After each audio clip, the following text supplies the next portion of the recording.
Hello, everyone.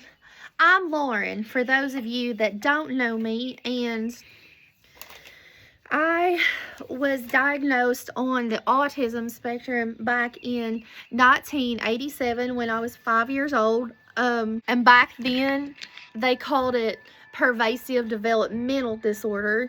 And when Asperger's was introduced into the diagnostic literature, I was given that diagnosis. And I try to make YouTube and TikTok videos on my autism experience in hopes of providing hope for others that are on the spectrum, and to share my experiences and what helped me and what didn't. This video is something that you're going to hear me talk a lot about. It's called bullying and friendships.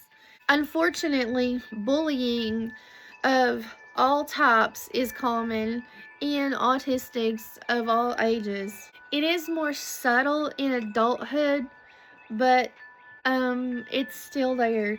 Unfortunately, most of the time, bullies don't get into trouble for being mean, and I feel like they should.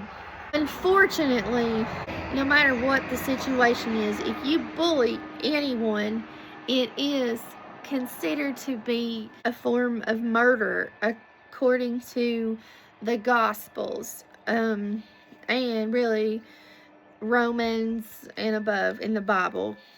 Well, I was bullied and discriminated against all throughout my growing up years and my young adult life because people did not understand any form of autism, and unfortunately, autism is still the most discriminated against of all disabilities. And like many other autistics, it has greatly affected me.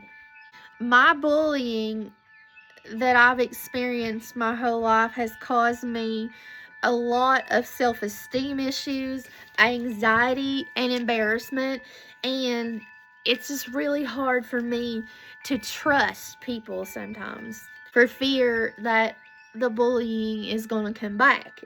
At one point, my bullying was so severe that in 8th grade, starting in the spring, there was people that prank called our house and my grandmother's house, and just saying the most hurtful things that anybody could ever say, and then they would laugh about it in the background. But my mom and dad tried to find out who was doing it, and unfortunately they couldn't figure anything out because those people that bullied me had their numbers blocked on our caller ID. And it continued for up to a year, and it even upset my dad, and he doesn't get upset very often, and he firmly told him, stop calling here, and they needed to leave me alone. What is not bullying? Let's discover that. Number one, an autistic slash a normal person telling someone else the harsh truth about a situation, causing the person to feel offended and get snappy, and then feel better within an hour or two. Number two, an ASD kid making poor eye contact and then just walking out of a situation. Number three, uncontrollable autism meltdowns.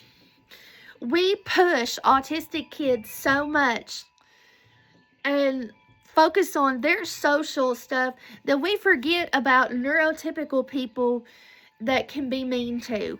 What is true bullying? I've defined several different categories of bullying. There's the unintentional type and the intentional type. So number one, reacting to another person out of your own stress unintentionally. One of my cousins hurt my nephew's feelings 3 years ago when we went for a visit to see them. and he didn't even do nothing. And when me and my mom found out, we were both upset. And yes, she was pregnant with her second child at the time and was dealing with her own issues, but still, that was no excuse.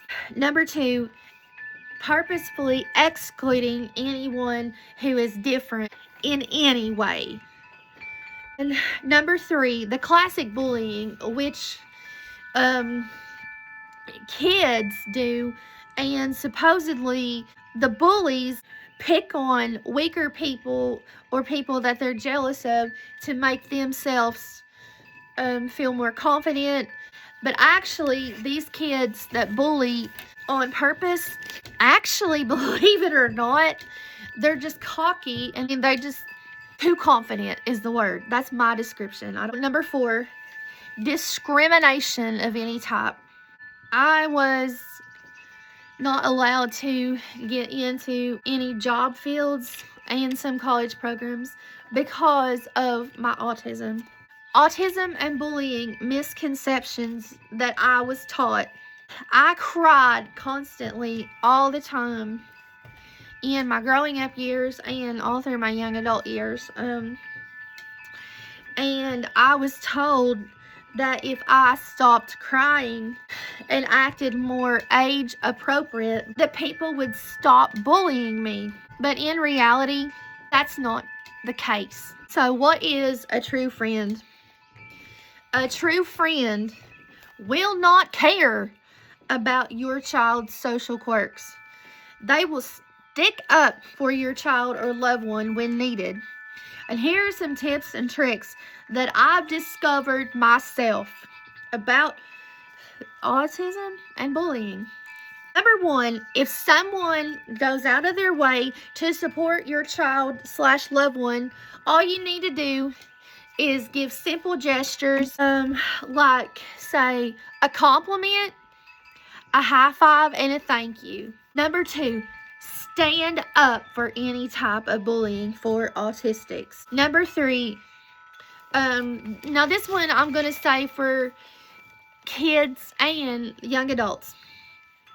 It's okay for you guys to ask a teacher, a boss, or a parent what to do if you feel concerned about someone on the autism spectrum, and to let that person know that you care about them. Number 4, if you are a professor of a training program at any college or post-high school training place, or a boss, don't be ashamed to admit an ASD person.